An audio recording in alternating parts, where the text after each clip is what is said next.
Hi everyone, today we will talk about Riemannian metrics and Riemannian manifolds. A Riemannian manifold is a smooth manifold where we can measure the lengths of curves, and what allows us to compute such lengths is Riemannian metrics. A Riemannian metric on a smooth manifold M is a function g from the set of pairs of vectors in Tm with the same base point to R, such that restricted to Tpm is a positive definite inner product for each p, and for any smooth vector fields x and y, the function gxy is smooth. In other words, a Riemannian metric is a smooth choice of inner product on each tangent space to our manifold. For us, a Riemannian manifold is going to be a smooth manifold M equipped with a Riemannian metric G. The first thing we will prove in this course is that the smoothness condition holds if and only if, for any chart u phi and any indices I and j, the function gij given by the inner product between partial I and partial j is smooth. These functions gij are called the metric coefficients of the Riemannian metric with respect to the chart phi. First assume that G is a Riemannian metric and take a chart u phi and indices I and j. Since smoothness is a local condition, to show that gij is smooth, it is enough to show that for any p in U, gij is smooth near p. To check that, take ρ a bump function around p with support containing U. Then ρ partial I and ρ partial j are global derivations, so their inner product is smooth. Since ρ is identically 1 near p, this inner product equals gij near p, showing that it is smooth. This shows one direction. To prove the other direction, assume that for any chart and any indices, the functions gij are smooth. We need to show that for any two vector fields x and y, their inner product gxy is smooth. Again, since being smooth is a local condition, we need to show that for any p in M, g of xy is smooth near p. To check that, take u phi a chart around p, and write x and y in local coordinates as linear combinations of the coordinate vector fields. Since inner products are bilinear, gxy equals xi yj gij. The functions xi and yj are smooth by the smoothness of the vector fields, and gij is smooth by hypothesis, so this is a smooth function. This concludes the proof of the proposition. By far, the most important Riemannian manifold is the Euclidean space. When we consider Rn as a smooth manifold, for each point p in Rn, the derivations at p are precisely the linear combinations of the partial derivatives with respect to the coordinate directions. Then, the Euclidean Riemannian metric is defined as the usual dot product in Rn.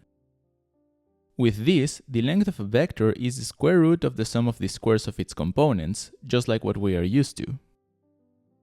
With this example, we can construct many others.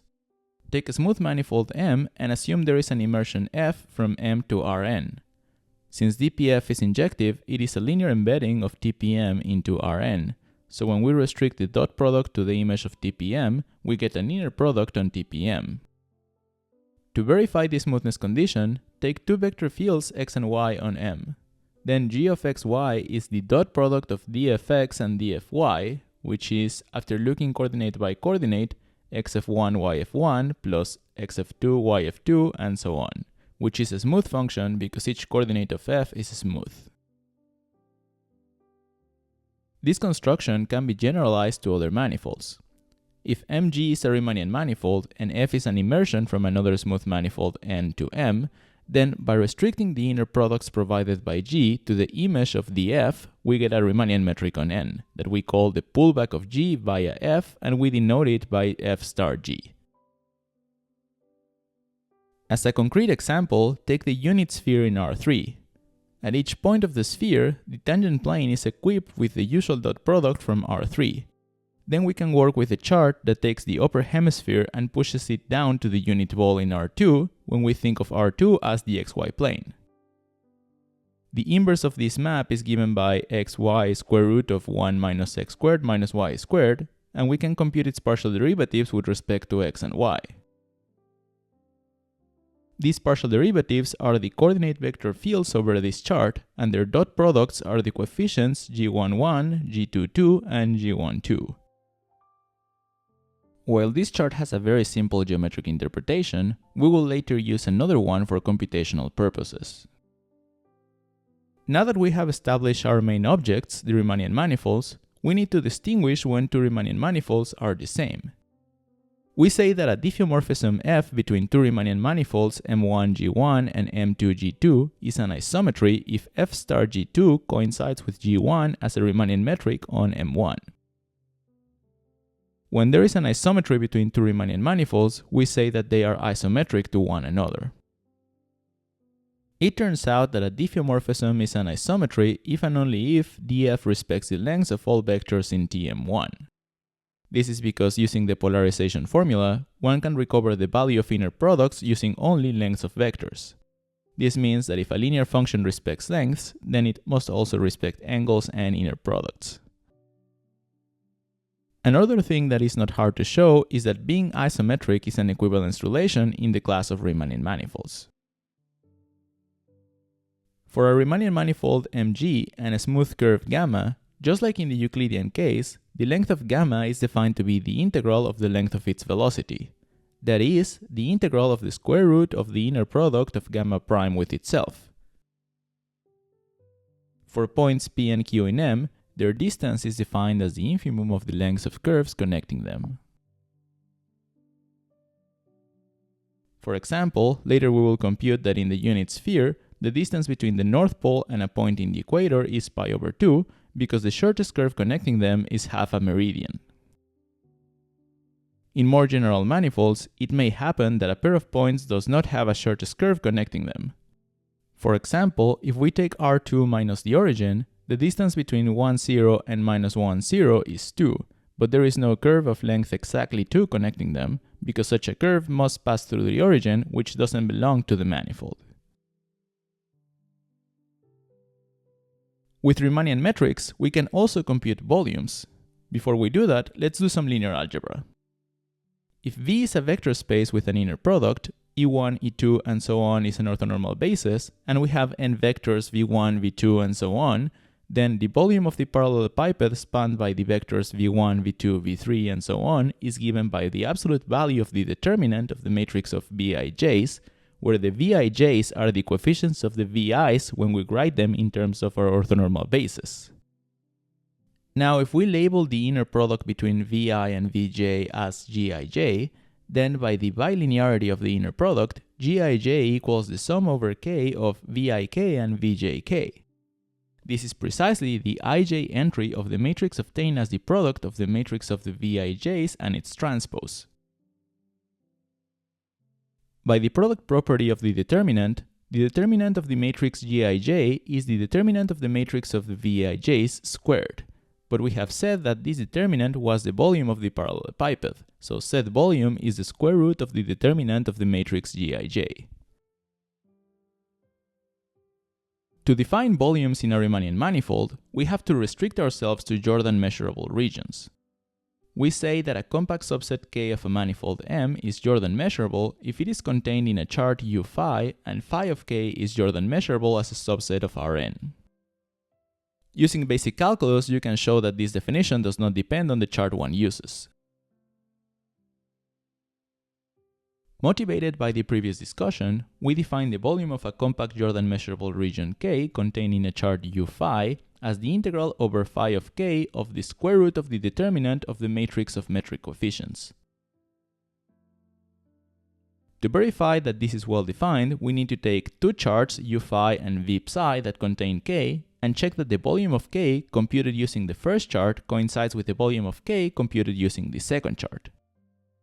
This amounts to showing that the integral of the square root of the determinant of the matrix of Gi's over phi of K coincides with the integral of the determinant of the Hij's over psi of K, where for now we will denote by Hij the metric coefficients with respect to the chart psi.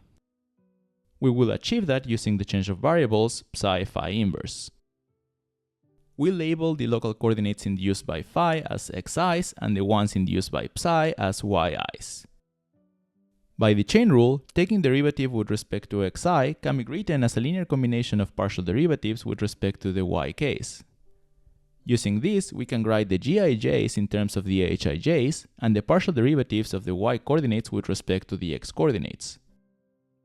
These partial derivatives are precisely the entries of the Jacobian matrix of the diffeomorphism psi composed with phi inverse. This means that the matrix of Gij's is the product of three matrices: the Jacobian of psi phi inverse, the transpose of that Jacobian, and the matrix of HKLs. Taking the determinant, we obtain this formula. The determinant of the metric coefficients matrix with respect to phi is the determinant of the metric coefficients matrix with respect to psi times the square of the determinant of the Jacobian of the change of variables. We substitute that in the integral defining the volume of K and get this expression, which by the change of variables formula is precisely the integral over psi of K of the square root of the matrix of HKLs. This shows that the volume of K is well defined. Knowing that this volume is well defined, we can now define the volume of more general regions that are not necessarily contained in a single chart. Take R, a closed subset of a smooth manifold, and assume R is the union of a collection of compact Jordan measurable sets Ri. If the intersection of any two has zero volume and the collection is locally finite, then we can define the volume of R as the sum of the volumes of the Ri's. I'll leave it to you to show that this number doesn't depend on the choice of the Ri's. That is, if R is also the union of a locally finite collection of compact Jordan measurable sets Sj, such that the intersection between any two of them has zero volume, then the sum of the volumes of the Sj's equals the sum of the volumes of the Ri's. We can also define integrals just like we defined volumes. If we have a continuous function f and a compact Jordan measurable set k, we define the integral of f over k as the integral over phi k of f times the square root of the determinant of the matrix of metric coefficients. The proof that this is well defined is identical to the proof that the volume was well defined, so I leave it to you. Lastly, using that this kind of integral is well defined, we can define the integral of a continuous function over a set R that is the union of finitely many compact Jordan measurable sets Ri as before. The integral of f over R is the sum of the integrals of f over the Ri's. Note that in here, we ask that there are only finitely many Ri's to avoid the issues emanating from conditional convergence series. However, when f is non-negative, we can integrate over non-compact regions since that issue doesn't arise. During this course, these technical difficulties won't cause any trouble, but I wanted to warn you that in general they can occur. So that was it for today. We covered what is a Riemannian metric, what are pullback Riemannian metrics, how to use a Riemannian metric to compute lengths of curves, and how to use a Riemannian metric to find volumes and integrals. In the next lesson, we will go over very important examples called the model spaces. Thanks for watching and hope to see you there.